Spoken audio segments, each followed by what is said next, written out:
அனைவருக்கும் வணக்கம். இன்றைக்கி பசங்களுக்கு மேட்சஸில் பெரிய சேலஞ்சஸே ஆப்போனன்ட் கிடையாதுங்க. அவங்கவுங்க தான் அவங்கவுங்களுக்கு ஆப்போனன்ட். நம்ம டெய்லி ப்ராக்டிஸில் பயங்கரமாக கம்ஃபர்ட் ஜோன்லேயே விளாண்டுறோம். ஆனால் மேட்சஸ் போனீங்கன்னா அந்த கம்ஃபர்டபுள் ஜோன்லேருந்து ஓவர் கம் பண்ணி விளாட்றது தான் மேட்சஸே. மேட்சஸ் போகும்போது பார்த்திங்கன்னா எல்லாமே டிஃப்ரெண்ட். அப்போ அங்கே நிறைய சேலஞ்சஸ், நமக்கு கோட்டோட என்விரான்மெண்ட் சேலஞ்சஸ் இருக்குது, ஃபுட் இருக்குது, ட்ராவல் இருக்குது, ஷட்டில்ஸ் வேறு ஷட்டில், அன்னோன் பர்சன் கூட விளையாட போகிறோம், சுற்றி ஆடியன்ஸ் இருப்பாங்க, இப்படி நிறைய சேலஞ்சஸ். இனிஷியலாக இந்த சேலஞ்சஸ் எல்லாம் நம்ம ஓவர் கம் பண்ணால் மட்டும்தான் நம்மளால் பர்ஃபார்மன்ஸ் சொல்ல கொடுக்க முடியும்.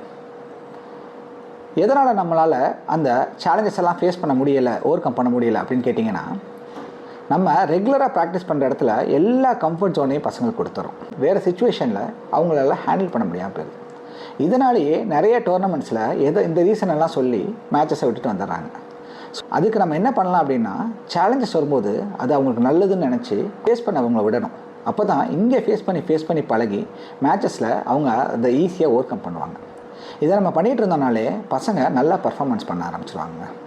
So mental training also is more important. இதுக்கு காரணம் என்னென்னு கேட்டுட்டிங்கன்னா, மென்டல் ஸ்ட்ரென்த் இல்லாமல் இருக்கிறது தான். டிஃபிகல்ட் சுச்சுவேஷன் எல்லாமே அவங்கள ஹேண்டில் பண்ண விடாமல் நம்மளே எல்லா ஹெல்ப்பையும் பண்ணிடுறதாங்க. ஸோ இந்த மாதிரி டிஃபிகல்ட் சுச்சுவேஷனை அவங்கள ஹேண்டில் பண்ண விட்டுட்டோன்னா ஆட்டோமேட்டிக்காக டோர்னமெண்ட்ஸ்லேயும் போய் அவங்க பர்ஃபார்ம் பண்ண ஆரம்பிச்சிடுவாங்க. நம்ம என்ன நினைக்கிறோம் அப்படின்னா, ஸ்போர்ட்ஸ் வேறு, நம்மளோட லைஃப் வேறு அப்படின்னு. அது ரெண்டும் அப்படி கிடையாதுங்க. ஸ்போர்ட்ஸ் அண்ட் லைஃப் ஒரே மாதிரி தான். நம்ம என்னென்னலாம் வெளியில் பண்ணிகிட்டு இருக்கோமோ அது எல்லாமே நம்ம ஆன் கோர்ட்டில் பண்ண ஆரம்பிச்சிடுவாங்க. அதனால் நம்ம எல்லா விஷயத்தையுமே வெளியில் தாங்க ப்ராக்டிஸ் பண்ண முடியும். எல்லாமே நமக்கு ஆப்பர்ச்சுனிட்டிஸ் உள்ளே கிடைக்காது. அப்படி இல்லைன்னா நம்ம ஒவ்வொரு டோர்னமெண்ட்டாக போய் ஓனையாக ப்ராக்டிஸ் பண்ணி நம்ம டோர்னமெண்ட்ஸ் ஜெயிக்கிறதுக்கு ரொம்ப நாள் ஆயிருங்க. நன்றி, வணக்கம்.